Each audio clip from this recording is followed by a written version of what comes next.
జాతి వివక్షతకు వ్యతిరేకంగా 28,000 మంది పీష్వాలపై 500 మంది మహార్ వీరులు సాధించిన ఘన విజయాన్ని గుర్తు చేస్తూ ఏలూరు జిల్లా జంగారెడ్డిగూడెం ఆర్టీసీ బస్టాండ్ ఎదురుగా ఉన్న భారతరత్న డాక్టర్ బిఆర్ అంబేద్కర్ విగ్రహం వద్ద భీమా కోరేగన్ శౌర్య విజయ దినోత్సవ్ కార్యక్రమాన్ని ఘనంగా నిర్వహించారు.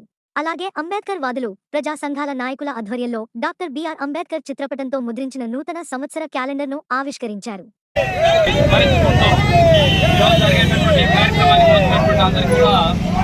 ధన్యవాదాలు తెలియజేస్తున్నాం. మన మహర్ వీరులు అప్పుడు ఉన్నటువంటి అంటరానితనానికి వ్యతిరేకంగా పోరాటం చేశారు. అప్పుడు ఉన్నటువంటి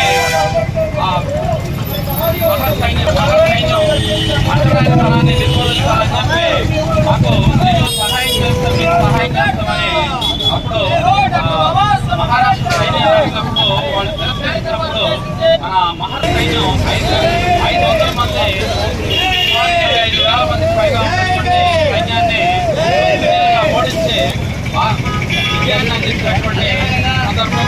ఆ సందర్భంగా దీన్ని వెలుగులోకి తీసుకొచ్చినటువంటి బాబాసాహెబ్ అంబేద్కర్ గారు దీన్ని వెలుగులోకి తీసుకురావడానికి ఎంతో కృషి చేస్తారు. కాబట్టి అటువంటి మహనీయుని స్మరించుకుంటూ ఆ రోజు జరిగినటువంటి ఈ పోరాటాన్ని స్మరించుకుంటూ ఈరోజు విజయ దివస్ గా జరుపుకోవటం మనందరికీ గర్వకారణంగా తెలియజేస్తూ థ్యాంక్ యూ ఆల్. జోహార్ మహర్ వీరులకు, జోహార్ మహర్ బెటాలియన్కి. మరి ఈ రోజు ఏదైతే భీమ్ కోరేగావ్ విజయోత్సవ పర్వదిన సందర్భంగా మరి ఈ రోజు డాక్టర్ బాబాసాహెబ్ అంబేద్కర్ విగ్రహం ఏర్పాటు చేసినటువంటి కేక్ కటింగ్, అదే విధంగా మరి 2025వ సంవత్సర క్యాలెండర్ ఆవిష్కరణ, అదే విధంగా ఇక్కడ వచ్చినటువంటి మిత్రులు మరి టీచర్స్ అసోసియేషన్ అంబేద్కర్ బహుజన వాదులు, అదే విధంగా బస్టాండ్ డిపో నుంచి కూడా వచ్చినటువంటి మా మిత్రులందరూ కూడా ప్రత్యేకమైన జేబీలు తెలియజేస్తూ ఉన్నాం. ఏదైతే ఆ రోజున మరి మహార్ బెటాలియన్ 500 మంది వైశ్వన్ సైన్యాన్ని 28,000 మందిని మరి హతమార్చారు. అది మహార్ బెటాలియన్ యొక్క